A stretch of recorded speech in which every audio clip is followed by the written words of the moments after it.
Assalamualaikum warahmatullahi wabarakatuh. Yang kami hormati Bapak Dr. Hufron Abdullah MPD, yang kami hormati rekan-rekan mahasiswa Pasca Sarjana Manajemen Pendidikan Universitas PGRI. Untuk mata kuliah landasan kependidikan kami memperoleh kelompok, yaitu kelompok 12. Yang pertama saya, nama Agus Sutomo, dan rekan saya Bapak Untung Widiotomo. Kami akan berusaha memaparkan, menjelaskan hasil diskusi kami mengenai etika keberagaman. Baiklah, langsung saja kita memasuki pembahasan mengenai etika keberagaman. Sebagaimana diketahui bersama bahwa saat ini kita sedang memasuki era globalisasi.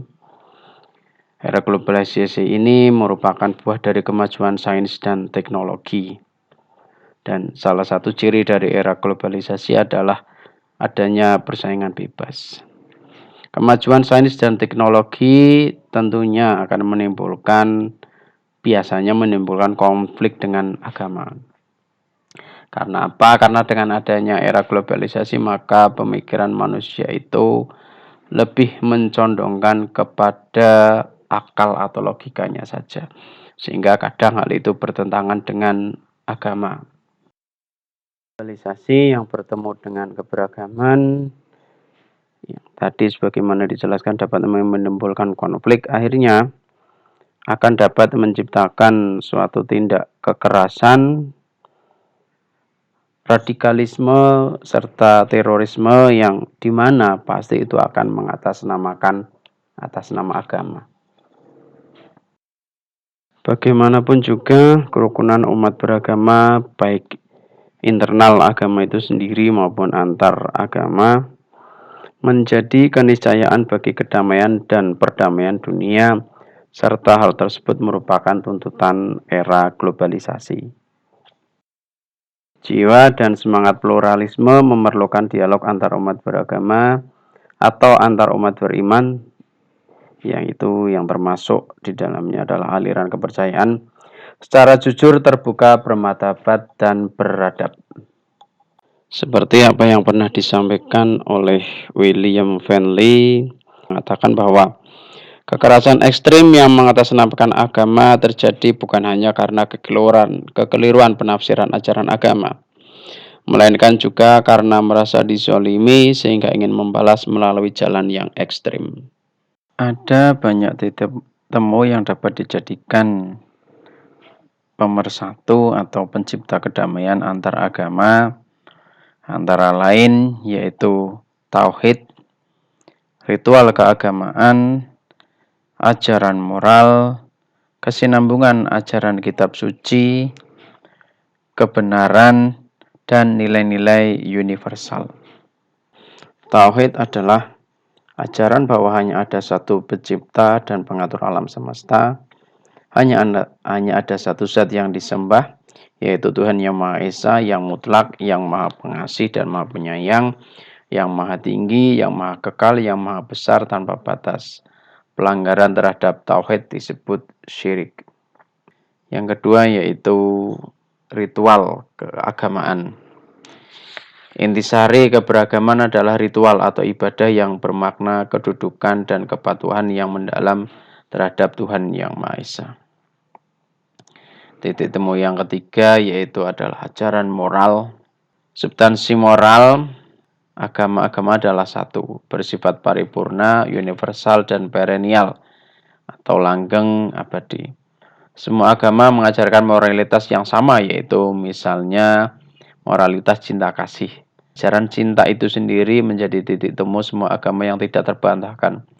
Semua agama pasti mengajarkan tentang cinta, kasih sayang, mencintai Tuhan, sesama manusia, dan semua ciptaan Tuhan.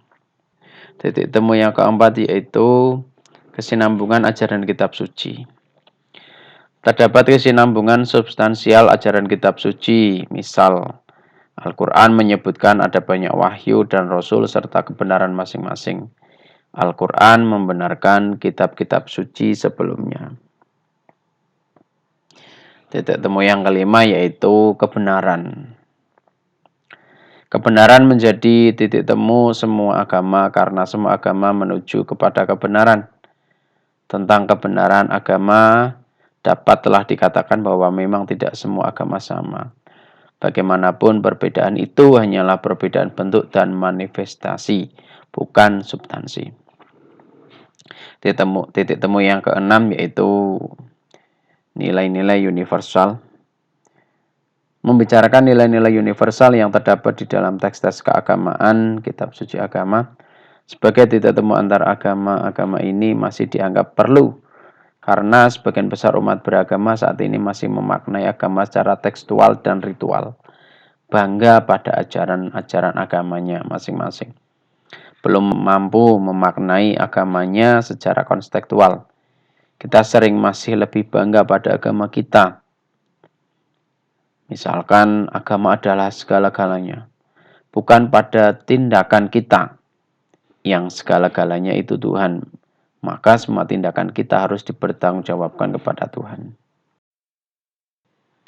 Sebagaimana telah disinggung, radikalisme agama itu antara lain disebabkan misal oleh perasaan tertekan dari dunia muslim yang merasa dizolimi dunia barat yang Kristiani atau Nasrani. Adanya perbedaan penafsiran ajaran agama di dunia muslim seperti aliran Ahmadiyah, Syariah, Sunnah. Selain ada 3 golongan, Islam mainstream, Islam radikal, dan Islam neomodernis atau liberal. Beberapa contoh kekerasan, radikalisme, dan terorisme berkedok agama itu antara lain tragedi bom Bali 1 dan 2, bom JW Hotel Marriott dan Ritz-Carlton, konflik Ambon dan Poso, insiden yang menimpa kelompok Ahmadiyah di Bogor, Lombok dan Kuningan dan sebagainya.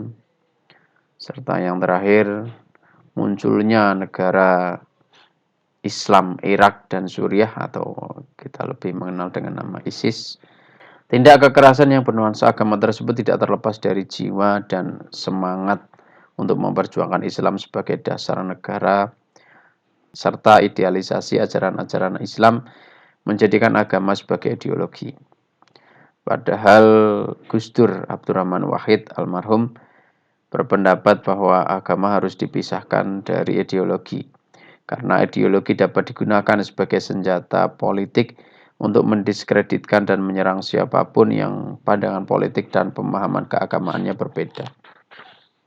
Pendidikan di Indonesia perlu dilakukan untuk menanamkan nilai-nilai inklusivisme, multikulturalisme, dan pluralisme melalui pendekatan esoterik. Sementara untuk mengantisipasi cita-cita atau perjuangan negara agama harus ditanamkan internalisasi normasi pembatinan nilai-nilai Pancasila. Selanjutnya dilakukan dialog antar umat beragama. Dalam hal ini diperlukan fikih toleransi. Melawan terorisme dengan cara mengangkat senjata bukanlah jalan terbaik. Melawan terorisme hanya bisa diatasi dengan pendidikan. Itu yang pernah dikatakan oleh Malala Yousafzai, wanita peraih Nobel Perdamaian tahun 2014. Dalam keberagaman untuk mencapai dimensi esoterik, perlu melewati dimensi eksoterik. Jadi, 2 dimensi esterik dan esoterik untuk agama merupakan suatu keharusan, keniscayaan sesuai dengan kodratnya. Maka agama itu bersifat absolut atau esoterik, tetapi juga relatif atau eksoterik. Relatively absolute secara relatif mutlak. Esoterisme memperkokoh tumbuhnya pluralisme dalam keberagaman. Pendidikan multikultural dimaksudkan sebagai upaya mencegah atau meminimalisasi konflik, termasuk di dalamnya meminimalisasi konflik keagamaan. Dalam pendidikan inklusif multikultural ditanamkan kesadaran tentang nilai-nilai keragaman atau plurality, kesetaraan equity, kesamaan, equality, keadilan, justice, kemanusiaan, humanistik, dan demokrasi atau democration. Ada 3 paradigma keberagaman, yaitu eksklusivisme, inklusivisme, dan pluralisme. Eksklusivisme mengklaim bahwa kebenaran dan keselamatan hanya satu. Di luar itu adalah kebatilan dan kesesatan. Bagaimanapun eksklusivistik tidak harus secara berlebihan diungkapkan di depan umum, baik secara lisan maupun tulisan. Inklusivisme melihat agama-agama sebagai jalan keselamatan menuju satu inti yang mutlak, yang satu melengkapi yang lain. Pluralisme identik dengan paralelisme, pandangan bahwa masing-masing agama merupakan jalan keselamatan yang satu setara dengan yang lain, masing-masing mengantarkan kepada satu realitas mutlak. Telah menjadi pengetahuan dan kesadaran bersama bahwa Pancasila adalah dasar negara kesatuan Republik Indonesia, selain sebagai pandangan hidup, ideologi atau falsafah hidup bangsa Indonesia. Itu artinya nilai-nilai Pancasila harus dihayati dan diamalkan dalam kehidupan bernegara, berbangsa, serta juga diamankan. Sejarah telah membuktikan bahwa nilai-nilai Pancasila telah mempersatukan bangsa Indonesia, mengamankan dari berbagai ancaman perpecahan bangsa.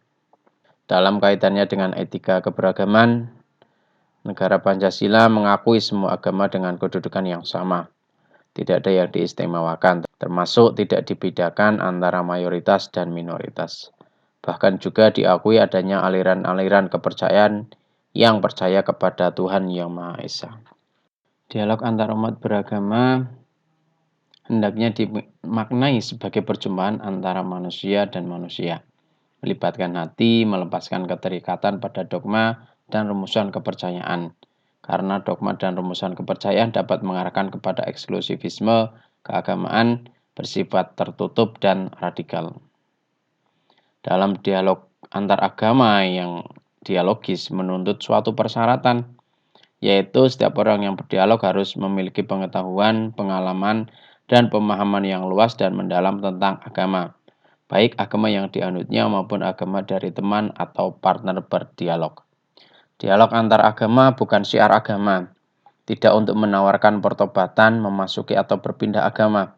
Dialog antar agama harus terlepas dari segala unsur paksaan. Dialog antar iman mengajak kita untuk meyakini agama atau kepercayaan dan memperkuat komitmen kita terhadap keyakinan kita masing-masing.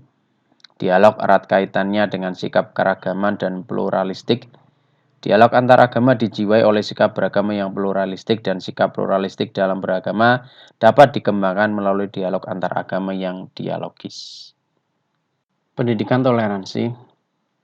Toleran atau toleransi menunjuk pada sifat atau sikap membiarkan pendirian, pendapat, pandangan, kebiasaan, kelakuan, termasuk keberagaman dan atau kepercayaan yang berbeda dengan pendirian dirinya sendiri, kelompok ataupun golongan. Sudah barang tentu yang dimaksud adalah membiarkan dan atau bekerja sama dalam hal kebaikan yang tidak bertentangan dengan norma-norma hukum, adat atau tradisi, etiket dan etika atau moral serta agama. Dalam kaitannya dengan etika keberagaman, toleran atau toleransi itu dilaksanakan berdasarkan prinsip cinta kasih atau kasih sayang, keadilan, perdamaian, dan kebaikan bersama, baik di dalam lingkup keluarga, masyarakat, kelompok, atau golongan, bangsa, dan negara. Khususnya bagi bangsa Indonesia berdasar pada nilai-nilai Pancasila dan UUD 1945 dalam kebinekaan, inklusif, pluralisme, dan multikultural. Salah satu hal yang penting dalam membicarakan etika keberagaman dalam kaitannya dengan upaya pendidikan adalah pendidikan toleransi. Upaya pendidikan toleransi utamanya yang terkait dengan toleransi beragama perlu mendapatkan perhatian karena selama ini telah terjadi permusuhan, kebencian antar umat beragama baik pada tingkat global maupun tingkat nasional yang menggejala di daerah-daerah. Perlu ditegaskan bahwa pendidikan terlaksana dalam 3 upaya utama, yaitu pembiasaan, pelayanan, dan pembelajaran. Keluarga, masyarakat, dan sekolah harus menjadi basis pendidikan toleransi. Itu artinya bahwa toleransi ini tanggung jawab kita bersama. Tidak hanya tanggung jawab pemerintah, tidak hanya tanggung jawab pemuka agama, tetapi merupakan tanggung jawab kita semua bersama selaku umat beragama. Jadi untuk menciptakan suatu keberagaman yang beretika diperlukan pendidikan toleransi yang dimulai sejak dini di keluarga, baik melalui pendidikan formal, dibantu dan atau dilengkapi dengan pendidikan non formal di masyarakat. Diperkuat dengan pendidikan formal di sekolah-sekolah baik secara terintegrasi dalam mata pelajaran pendidikan nilai atau karakter, utamanya yang spesifik yaitu sebagai pendidikan agama. Demikian presentasi kami mengenai etika keberagaman. Mohon rekan-rekan semua dapat memberikan tanggapan atas presentasi yang sudah kami aturkan. Terima kasih. Wassalamualaikum warahmatullahi wabarakatuh.